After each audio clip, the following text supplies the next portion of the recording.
Hola, para hacer el mismo ejercicio, ahora usando la ley de Raúl ideal, tenemos que saber que teníamos cuatro incógnitas y tres ecuaciones. Y ahora no vamos a tener en cuenta que tenemos estos datos experimentales. Por lo tanto, tenemos que trabajar con otras ecuaciones usando la ley de Raúl. Entonces, para la ley de Raúl, lo que vamos a hacer para generar los datos de X y Y, vamos a saber 4. Vamos a hacer uso de la ley de Raúl ideal, que ya sabemos que es de la siguiente manera. Damos la ecuación y vamos a decir que las fracciones líquidas multiplicadas por la presión de vapor del componente puro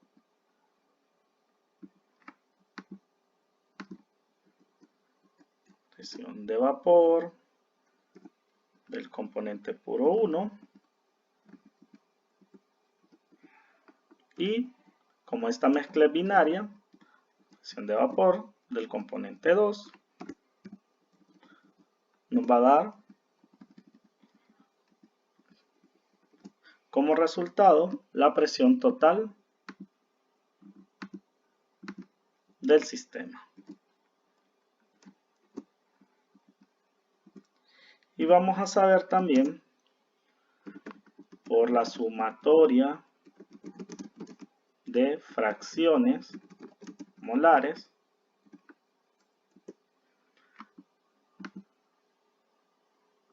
que la sumatoria de las dos fracciones molares de esta mezcla binaria, en este caso es X1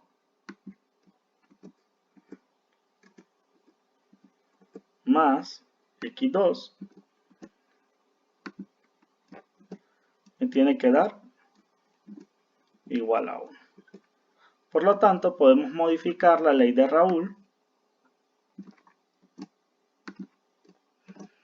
para obtener una única ecuación donde vamos a tener que 1 menos X1 sería en todo caso X2.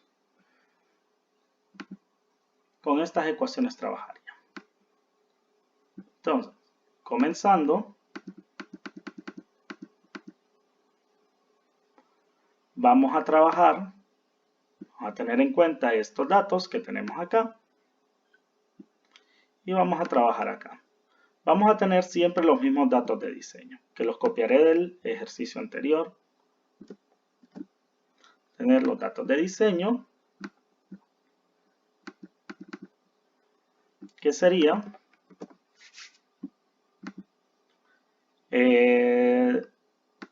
la alimentación de un mol, la fracción de acetona en la alimentación de 0.2 y la presión total de 101.325 Kelvin. Para esto, como vamos a utilizar presiones de vapor, se puede hacer de dos maneras, utilizando las presiones de vapor de las tablas termodinámicas del Perry o haciendo uso de los polinomios de presión de vapor tipo Antoine que están en el Perry también. Hay que ver prácticamente la desviación que tienen estos polinomios con respecto a los datos experimentales, que no deben de ser mucho. Yo tengo acá mis polinomios de Raúl y vamos a usarlo con la ecuación que tenemos en el Perry. Estos serían los polinomios. Vamos a pasar esta, que sería la ecuación. Ok. Y aquí tenemos el mismo problema. Vamos a tener incógnitas que serían acá 4 con una ecuación más, 4 ecuaciones, pero para sacar la presión de vapor de cada una, vamos a saber que la presión de vapor también es función de ¿quién? De la temperatura. Entonces vamos a poner acá que la presión de vapor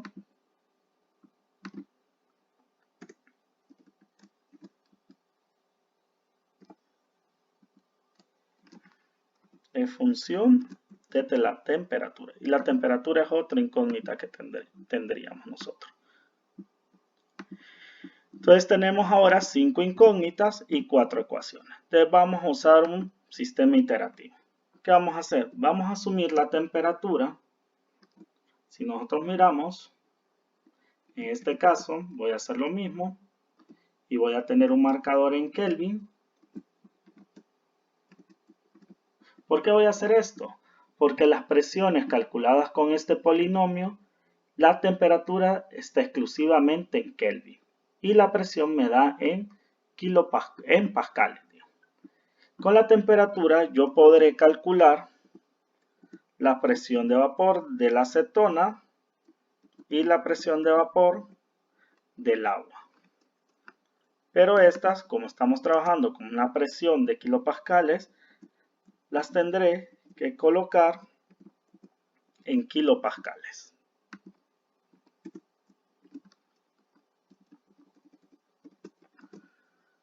Vamos a poner datos en kilopascales y vamos a empezar con ello. Voy a asumir una temperatura de unos 70 grados Celsius. Vamos a ver que esta temperatura más 273.15, esto sería en Kelvin. Y usamos los polinomios de Antoine. Exponencial de C1 más C2 entre la temperatura en Kelvin más C3 por el logaritmo natural de T Kelvin más C4 por la temperatura elevado a C5. Todo esto lo vamos a dividir entre 1000, ya que la presión acá nos la da en pascales y al dividirla entre 1000 la vamos a obtener en kilopascales. Y obtenemos esa presión. La vamos a dar una presión que solo me dé el número, 159.28 kilopascales. Algo más que voy a hacer de la ecuación es que todo lo que es constante del polinomio de Antoine lo voy a dejar constante para la iteración, sin tocar la celda de la temperatura. Miren, porque al momento de desplazarla, solo se va a desplazar prácticamente, uy, acá estoy tocando la de temperatura, creo. A ver, me voy a fijar bien, no. Y ya tenemos. Y al igual, para la presión del agua. Vamos a hacer exponencial C1 más C2 por T más C3 por T, no, por el logaritmo natural de T. Observemos bien la ecuación del polinomio de tipo Antoine y por más C4 por la temperatura elevada a la C5. Cierro exponencial y todo esto hay que dividirlo entre 1000. A ver, 1000. Ok. Un error tuve. A ver.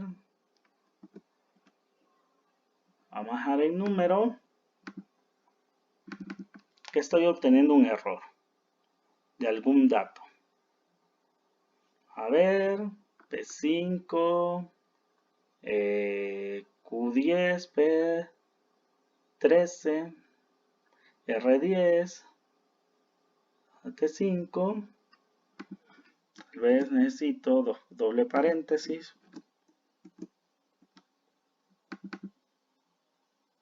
Vamos a volver a meter este dato, pues no me está dando. En Excel lo único que todos estos tienen que ser números. Vamos a dejar que este tenga esto y que este tenga, y que este en vez de ser números sea científico y darle los 4 cifras que tenía.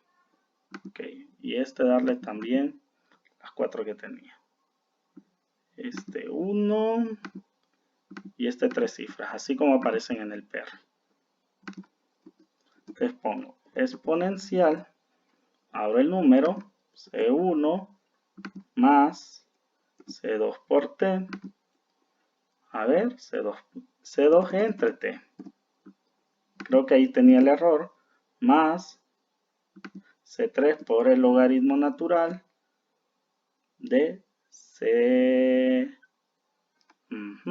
por el logaritmo natural de la temperatura más C4 por la temperatura elevada a C5 y todo esto dividido entre 1000.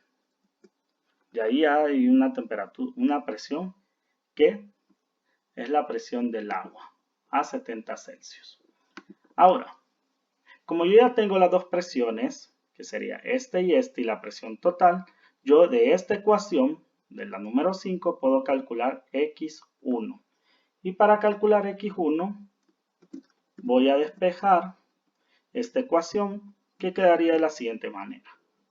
Miren lo que voy a hacer. Voy a restar de PT, si hago la multiplicación de acá, puedo restarle presión de vapor 2 menos presión de vapor 2 entre, si saco el factor común, el X1 que me queda y el X1 de acá, me queda la resta de P1 entre P2 de presiones de vapor. P1 menos P2 de presiones de vapor. Y tengo este dato de fracción que es muy alto para esa temperatura que lo voy a dejar en 4 cifras. Después calculo Y1. ¿Y cómo voy a calcular Y1? Con la misma ecuación de la ley de Raoult. Y lo pondré acá.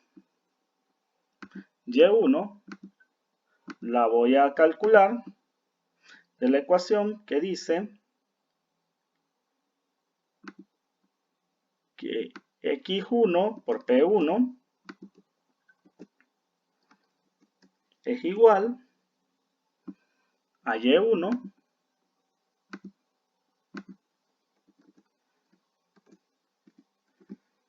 por P total. Sería la fracción parcial. De ahí, como tengo P total, tengo X1 y tengo presión de vapor 1, despejo para Y1. Entonces Y1 sería X1 por presión de vapor entre presión total. Entonces, estas dos, X1 y Y1, las he obtenido. Voy a marcar lo que es constante, que la presión total ha sido constante en las dos. Y con esto, haciendo uso del balance 2 y 3, yo puedo calcular prácticamente L y B y V, y al hacer L más V, tiene que darme mol como cifra y me tiene que dar 1 que sería F. Y con eso terminaría la iteración. Igual esto está en mol y esto está en mol. Entonces, bueno, acá sería al revés, porque primero tengo que calcular V y después tengo que calcular L. Ya sabemos que V lo voy a calcular de la ecuación del balance de operación. En este caso sería 0.5 por XF por F entre entre Y1, que sería la ecuación o el balance de operación, donde XF y F serían constantes. Y lo dejamos en 4 cifras. Y para calcular L, como ya tengo B, tengo XF por F menos Y1 por V y todo esto entre X1.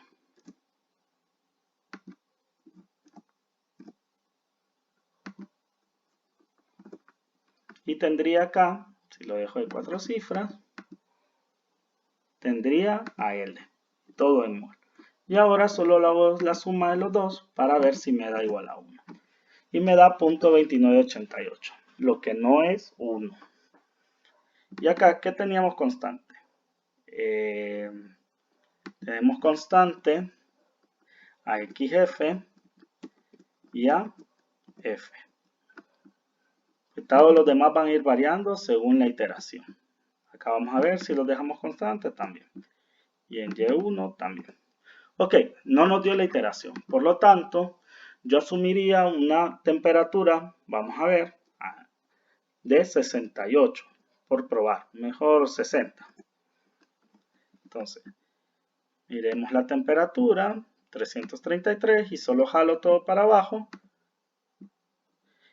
Y me da menos que 1, que el anterior también, es decir, que se está alejando. Por lo tanto, tiene que ser una temperatura mayor, 80.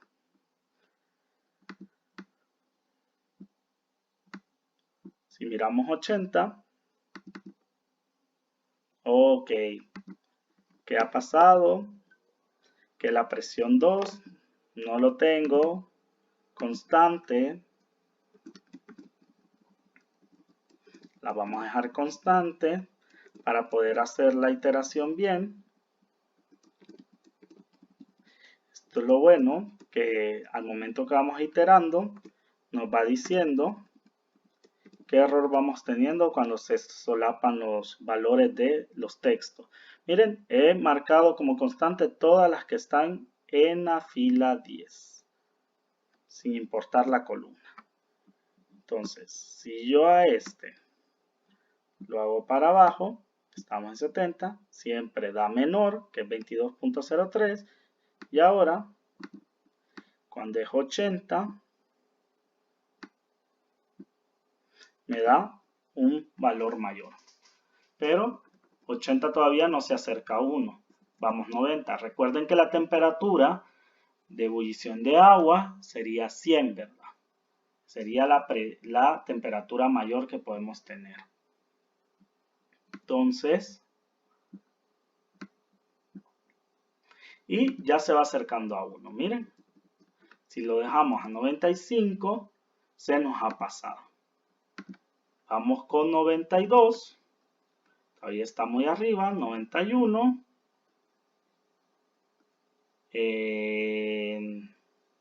A ver, en 90, entonces sería 90.5, 90.7, 90.6, 90.65, 90.62, 90.63. Este sería el valor. Si miramos con la ley de Raoult ideal, vamos a darle un poco de formato a esto. Hay una desviación muy grande del dato experimental, ya que dice que la temperatura de operación sería 90-63, cuando el dato experimental nos ha dado una temperatura de 67.51. La diferencia de estos dos componentes, que aunque la ecuación de Raoult ideal nos está dando el dato correcto, radica en los datos al graficarlos. Si nosotros miramos los datos del equilibrio acetona-agua, miren, es este comportamiento real. Y los datos del comportamiento ideal usando Raoult serían estos, los cuales estarían muy diferentes. Miremos la primera temperatura que cogí yo en la parte de Raoult ideal, que sería 70 grados. 70 que es 343, que estaría como acá. Miren la fracción esta es la líquida. La fracción del líquido sería cerca del punto 1, miren. Mientras que en Raoult ideal es los 50 y pico que me había dado, como dice acá. Una fracción de 0.54, mientras que acá en 68, miren, me daba abajo del punto 1 y 74 en punto 04. Cabe mencionar que estas gráficas las he hecho en KenCAD usando Raoult ideal y usando los datos experimentales, ¿verdad? Usando otro modelo termodinámico. Por lo tanto, vemos que este componente no se puede trabajar con Raoult ideal. Ya sabemos que la acetona es aceptor de enlaces de hidrógeno Y también sabemos que el agua es aceptor y donador de enlaces. Por lo tanto, hay una interacción real en esa mezcla. Ok, hasta aquí cómo poder trabajar con la ecuación de Raoul ideal.